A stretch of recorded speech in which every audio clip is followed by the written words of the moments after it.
Brendan Lemieux, good lineage just based on the name alone. Is that something that teams have talked about, maybe places that your dad has played, and are those teams that have shown the most interest?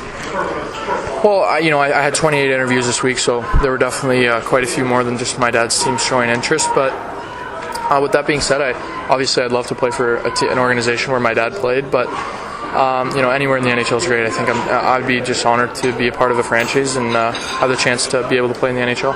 Seems like you pride yourself on being the guy that likes to agitate the other team, so to speak.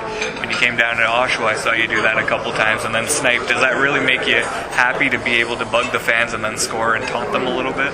Yeah, I think, I try not to talk too much, but, Dale and my dad have been working on being that silent killer that can agitate somebody with a smile and a wink, or just, a slash behind the play, or, whatever it may be. But with that being said, obviously, it's part of my pedigree. I think it comes a little bit natural to me. So being able to score and, having that enough skill to, get by and be able to, make the jump, I think is big for me. I think working on my skills and continuing to develop as a player and a goal scorer is huge for me. People talk about the similarities between you and your dad, but what separates you and your dad?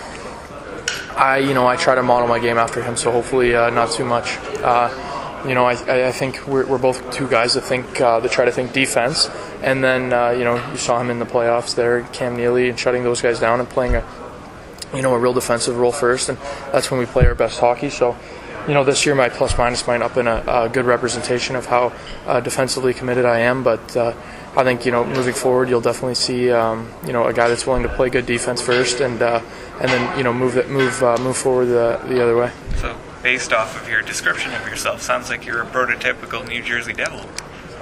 I'd love to play for anywhere where my dad played, but New Jersey obviously is special. He won a MVP there and he won 2 cups, so anywhere that would love me, but New Jersey would be very, very special, and I'd love to be a part of that organization. I'd like to just ask you a little bit about today. I mean, not everybody gets to see what you guys go through. What kind of emotion is in a day like today, leading up to the draft, and how strenuous are the workouts for you?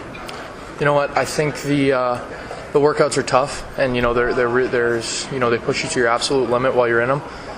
Just the 2 bike tests, but once they're done, you really get a feel for how important good rest and good hydration and stuff is.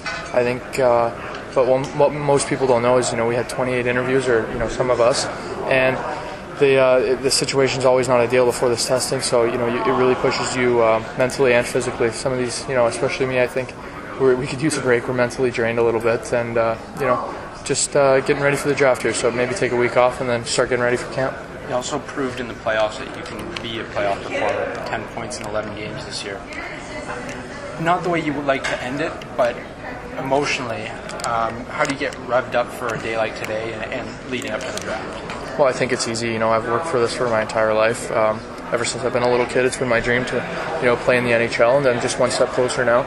So for me, hard work's really everything, and I think I just got to get ready to make the jump as quick as possible. So that's really what my goal is. I can't really control much of the draft, so I just make sure that I'm ready for stuff like this. And now all the work's done. I've just got to wait till I'm drafted and get ready to go make the team wherever I'm drafted to.